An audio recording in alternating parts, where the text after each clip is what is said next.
इस साल 18 जनवरी को अंबाला की सेंट्रल जेल में एक महिला कैदी को गोली लगने का मामला सामने आया था, जिसे लेकर पुलिस पर काफी सवालिया निशान खड़े किए गए। इसी बीच अंबाला पुलिस ने इस गुत्थी को सुलझाने का दावा किया है।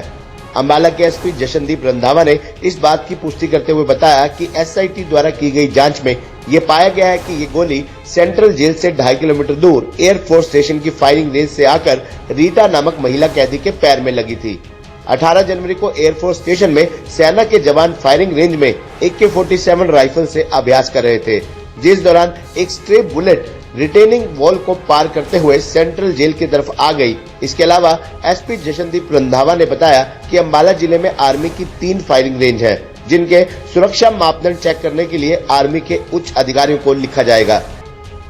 18 जनवरी 2020 को जो हमारी सेंट्रल जेल अंबाला है, वहाँ पे एक इंसिडेंट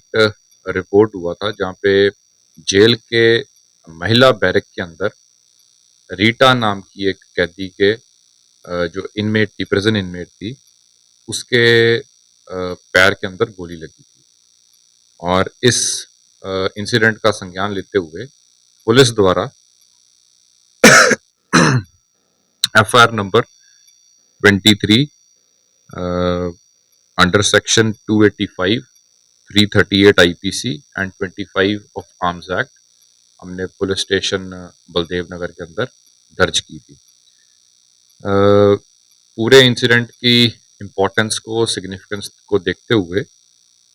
हमने एक SIT का गठन किया था, जिसमें एक GO के अंडर, DSP साहब के अंडर और CIA को और साइबर सेल को अटैच किया गया था। जो मौका घटना स्थल था उसको मेरे द्वारा खुद निरीक्षण किया गया था और अन्य वरिष्ठ अधिकारियों द्वारा, जिसमें डायरेक्टर जनरल ऑफ प्रिजन्स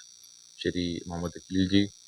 और हमारे जो पुलिस महानिरीक्षक अंबाला रेंज हैं कविराज सर, उनके द्वारा भी ये मौके का निरीक्षण किया गया था।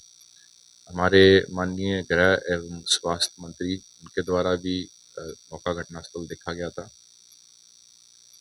इस पूरे केस के अंदर हमने स्टार्टिंग से ही पहले पूरे जो घटनास्थल था वहाँ पे सीन को रिक्रिएट किया था। उसमें जो फोरेंसिक एक्सपर्ट्स थे, जो बैलिस्टिक एक्सपर्ट्स थे, उनको भी मौके के ऊपर बुलाया था और उनसे भी पूरा केस के बारे में विचार विमर्श हुआ था। इसी तफ्तीश को आगे बढ़ाते हुए जितने भी जेल के अंदर उस टाइम पे उस मौके के गवाह थे, उनको सबको शामिल जांच किया गया, उनके बयान रिकॉर्ड किए गए। जो जेल के अधिकारी और कर्मचारीगण थे, उनको भी इस पूरी तफ्तीश के साथ उनको भी जोड़ा गया।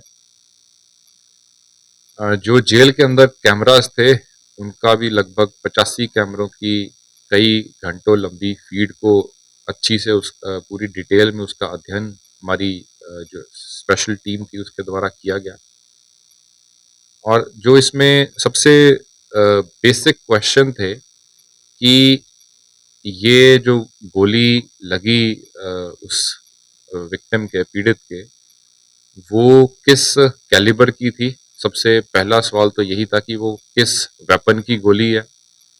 और वो किस तरीके के वेपन से चलाई गई है, क्योंकि कई बार एक चाहे जो एम्यूनेशन है वो चाहे कंट्री मेड वेपन से भी चलाया जा सकता है, तो किस तरीके के वेपन से चलाया गया। फिर हमारा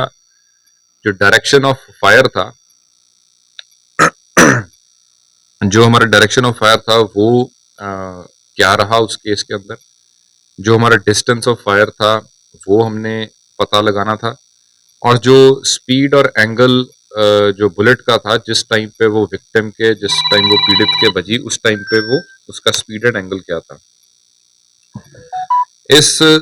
सारी चीज़ों के लिए हमने जब मौके का निरीक्षण किया तो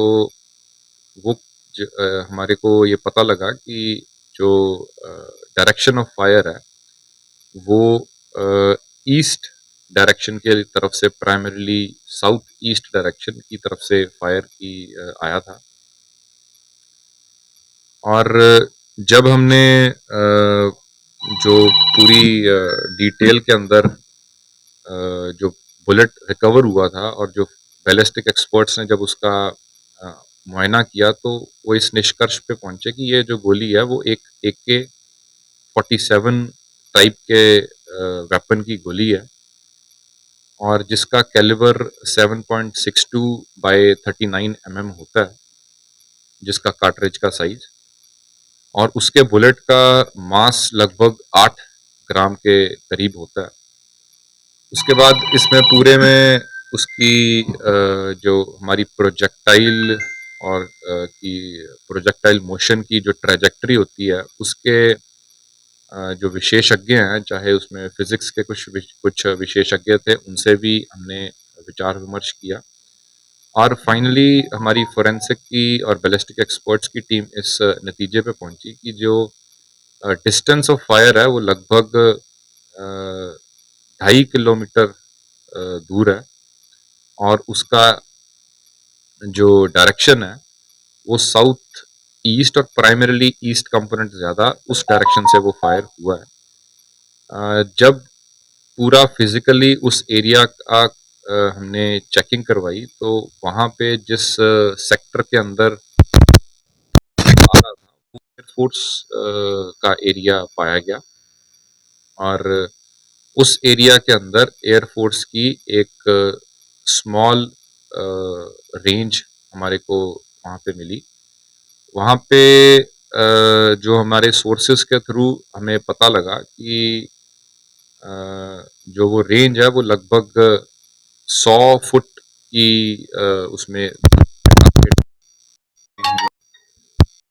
व्यक्ति करता है और उसकी जो रिटेनिंग वॉल है वो लगभग 20 फुट। तो उसमें जब हमने गहनता से जांच की तो ये भी पाया गया कि उस दिन जब 18 जनवरी की डेट थी तो उस दिन वहाँ से AK के लगभग 4180 राउंड्स वहाँ पे फायर किए गए और वहाँ पे फायरिंग भी लगभग हफ्ते में 1 या 2 बार ही होती है उस रेंज के ऊपर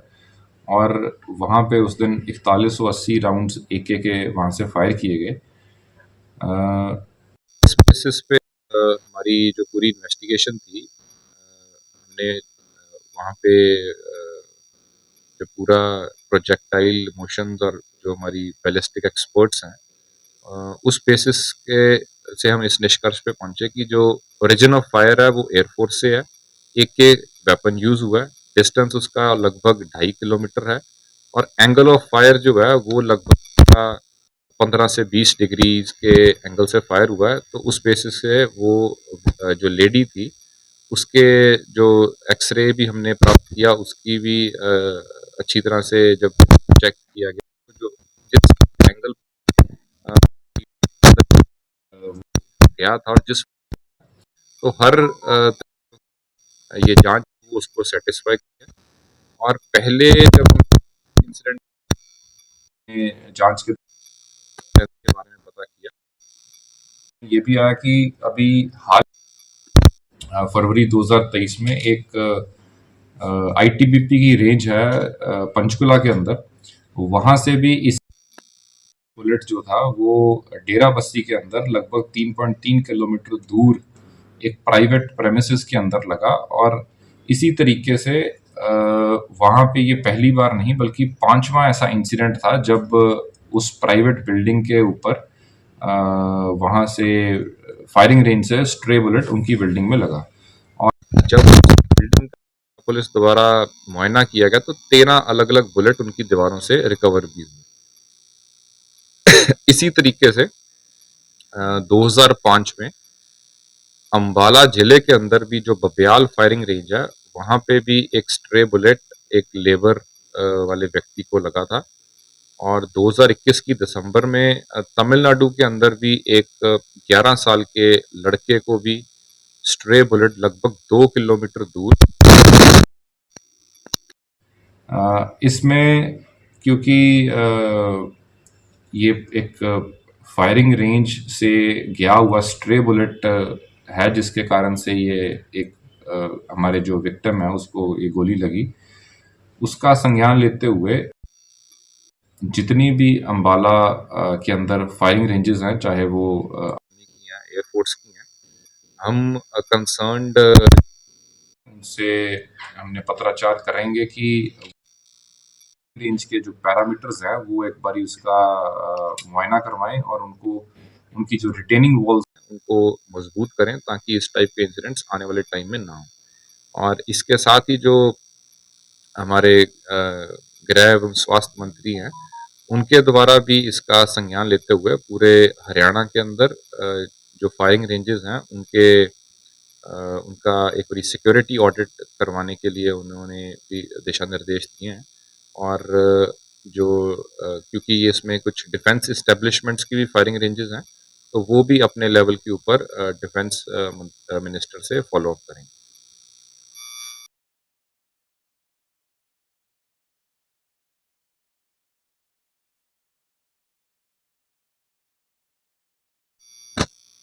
देखिए इसके अंदर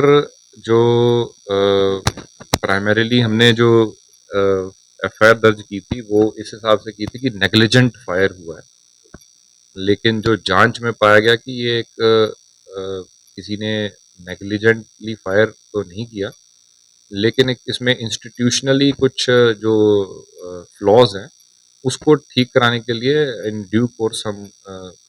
जो एयरफोर्स है उससे कोऑर्डिनेट करेंगे और उसको ठीक करवाएंगे। नहीं, इसमें मिसफायर की बात नहीं है। इसमें देखिए जब भी कोई